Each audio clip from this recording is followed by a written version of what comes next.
જય શ્રી કૃષ્ણ. આજે આપણે બોડી મેજરમેન્ટથી માપ કરવાનું છે. જો આ બોડી મેજરમેન્ટ મેં લીધું છે ને, એ બોડી મેજરમેન્ટથી બ્લાઉઝની લંબાઈ છે 14.5 છે, એટલે 15.5 કરવાની. સ્લીવની 5 છે અને ચેસ્ટ છે 41ની, એટલે એ ભાગથી એ નથી, એટલે આપણે એવી રીતના કરવાનું છે. એનો ચોથો ભાગ કરીને અને પછી સ્લીવનું માપ છે, કમરનું માપ છે 38 છે. આપણે આ માપથી એકદમ સિમ્પલ 4 ટક્સવાળું બ્લાઉઝ કરવાનું છે.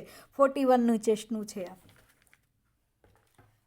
સૌથી પહેલાં આપણે આગળનું આમાં આપણે યોગવાળું કરવાનું છે ને, એટલે બોડી મેજરમેન્ટનું છે યોગવાળું. તો સૌથી પહેલાં આપણે અહીંયાથી મેં તમને શીખવાડ્યું છે.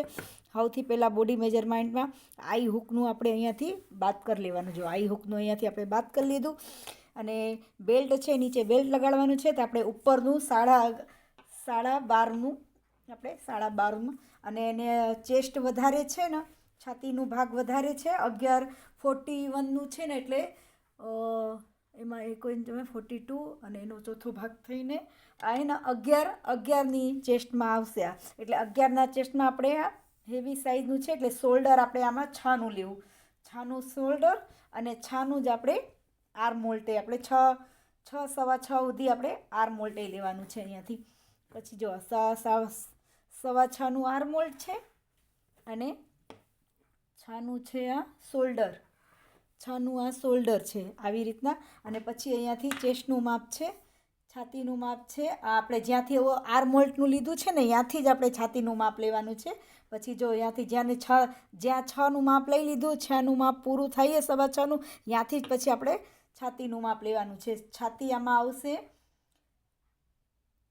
11.5ની.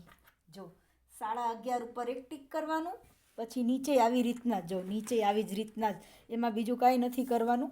નીચે આવી રીતના 11.5 ઉપર ટીક કરીને પછી 2 ઇંચ વધારાનું, પછી 2 ઇંચ વધારાનું આવી રીતના. પછી સ્કેલથી સીધી એક લીટી, બીજી એકદમ હાવ એટલે હાવ સહેલું બ્લાઉઝ છે. બ્લાઉઝમાં આ સાદું બ્લાઉઝ છે, એટલે સાદા બ્લાઉઝમાં તમને ગળાપટ્ટી ઓલું કે આ ચોરસ ગળામાં અને ગોલ ગળામાં, અને બીજું પટ્ટીવાળી ગળા અને પાઇપિંગવાળો ગળાપટ્ટી તમને અલગ અલગ શીખવું હોય મને તમે કમેન્ટમાં કહી દો. તમને અલગ જો અહીંયા જ્યાંથી આપણે આર્મોટ લીધું હોય ને, ચેસ્ટનું માપ લીધું ને, એ જ ખૂણાથી હવે એમાંથી આપણે અડધું ઇંચ અંદર જવાનું. જો અડધું ઇંચ અંદર ગયા, અડધું ઇંચ, અને ત્યાંથી આપણે એક ક્રોસ આપી દેવાનું. ત્યાંથી આપણે એક મસ્ત ગોલ આવે ને, એટલે ત્યાંથી એક ક્રોસનું શેપ આપી દેવાનું. પછી જ્યાંથી આપણે આ ક્રોસ આપ્યું ને, ત્યાંથી જ આપણે 1 ઇંચનું ઉપરનું માર્ક કરી દેવાનું. આ જો ઉપરથી એટલું, આ જેટલું આ ખોલાવાળું ભાગ આવે ને, એ ખોલાવાળું ભાગ નહીં આવશે. હવે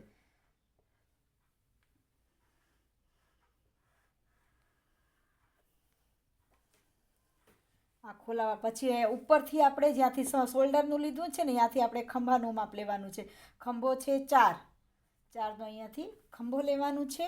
અને પછી અહીંથી જ આગળનું ગળું થોડુંક મોટું જ રાખવાનું છે. એમને મોટું ગળું જોઈએ, એટલે 6નું રાખવાનું છે. અને અહીંયાથી જો 2.5નું છે ને, તો અહીંયાથી 3નું લેવાનું. નીચે આપણે 3નું લઈ લેવાનું, અડધું ઇંચ વધારે દેવાનું.